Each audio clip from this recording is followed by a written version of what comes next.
Yes, we do. Hello. Hi, Would Dr. you? Mo. Thank you so much for joining us. You're looking. It's a yeah. All right, so quickly, Dr. Mo, because we're running out of time. I saw your profile about the public-private partnership in education. You know, when we're talking PPP, everybody's talking maybe oil, everybody's talking power. Nobody had really thought about what's it called, the educational sector. What are you looking at when you're calling a PPP for the educational sector? Great. Thank you very much for that question. I think that it's really important to think of partnerships in the education sector across a broad spectrum.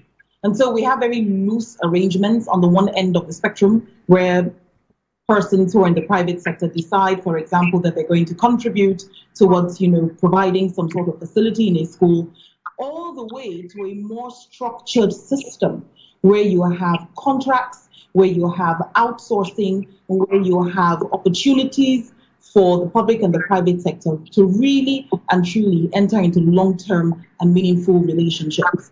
And so when we think about partnerships, at the heart of it, I think, is the notion of collaboration. And I think that at a time like this, there's probably no better time to begin to think about how we can strategize on longer term and more meaningful structured relationships between the public and the private sectors. And the reason I say that, Uju, is because children must remain at the heart of every intervention.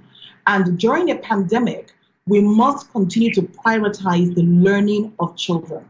If children's learning is not our priority, what we're going to find is that we're going to be investing a lot in technology, we're going to be spending a lot of money training teachers and doing etc.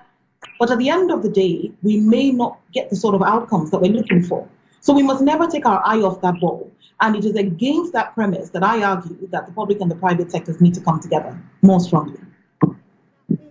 Of children's learning, okay?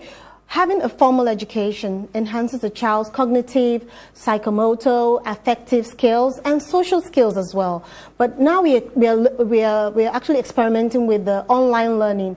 Do you think that the children can actually learn a lot through online learning in terms of the psychomotor and other skills as well? Oh, absolutely. I think that we have to think about technology as a platform.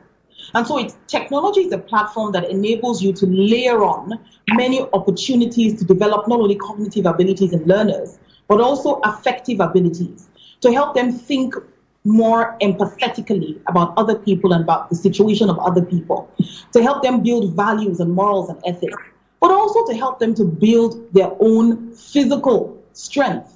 Also to help them to engage with their own physical environment. I'll give you an example.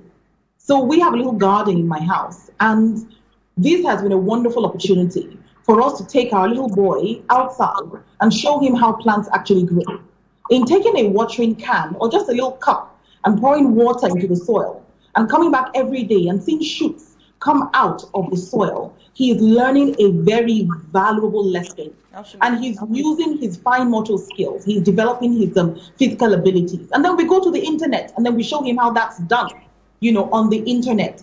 So I think that there is a way by which you can integrate, the opportunities for physical learning at this point in time with that which happens online as well. So, Dr. Mo, when you see education in Nigeria, where would you want the future of our education to look like? What would you want it to look like in Nigeria? My vision for the educated Nigerian is a person who is, and I'll speak to the individual Nigerian, is a person whom, as this pandemic is showing us, is extremely flexible. It is the people that are flexible and adaptable. It is the people that are creative that will not just survive the pandemic, but will thrive in the hereafter.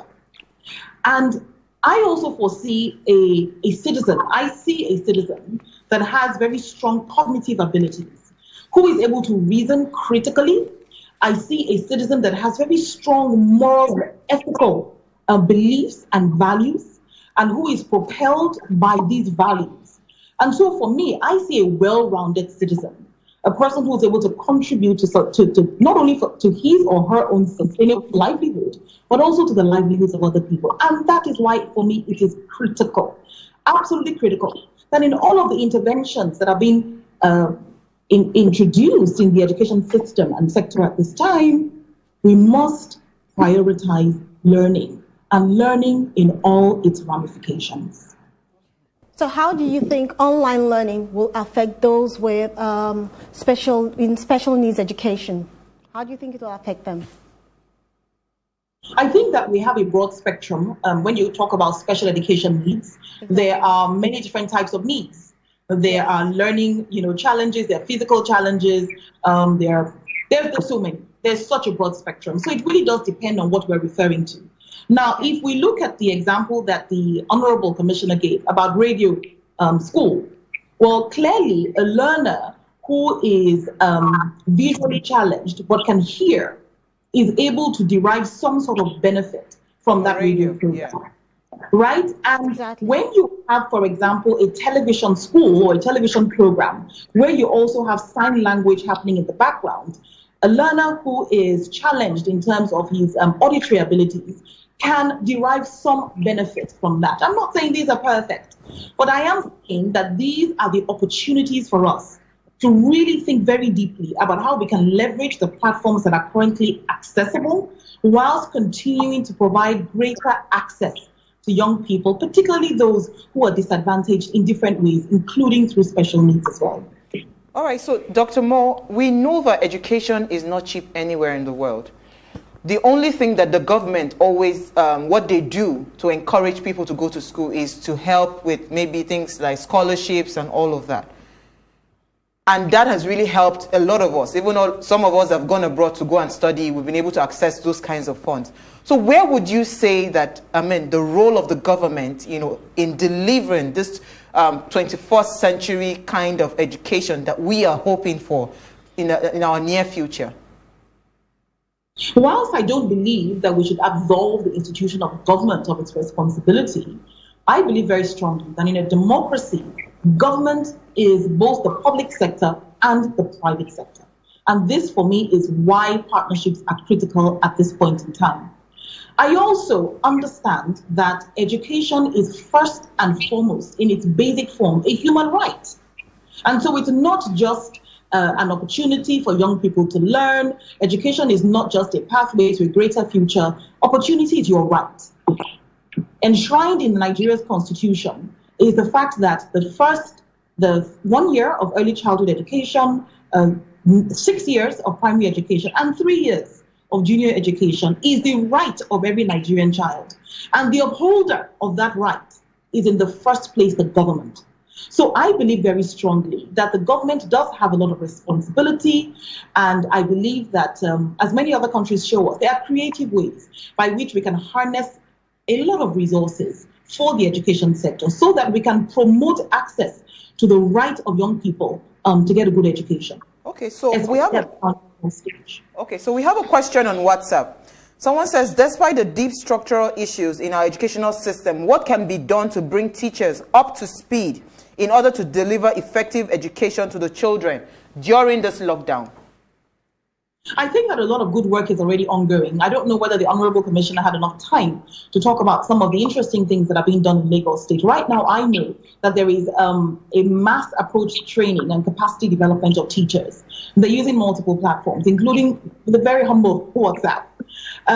I also know that there is a massive public sector training that is a scheme that is currently ongoing remotely. And I'm talking of hundreds and hundreds and hundreds of public servants, in Lagos State, quite possibly happening in other states as well. But of Lagos State, I'm very, very sure. I think that we have seen the rise of innovators and the providers of digital technologies come in and volunteer and offer resources, some of them as part of their corporate social responsibility, offering to train teachers in different aspects of not only pedagogy, but also of being able to use interactive technologies and new types of technologies that the world really must adopt at this time.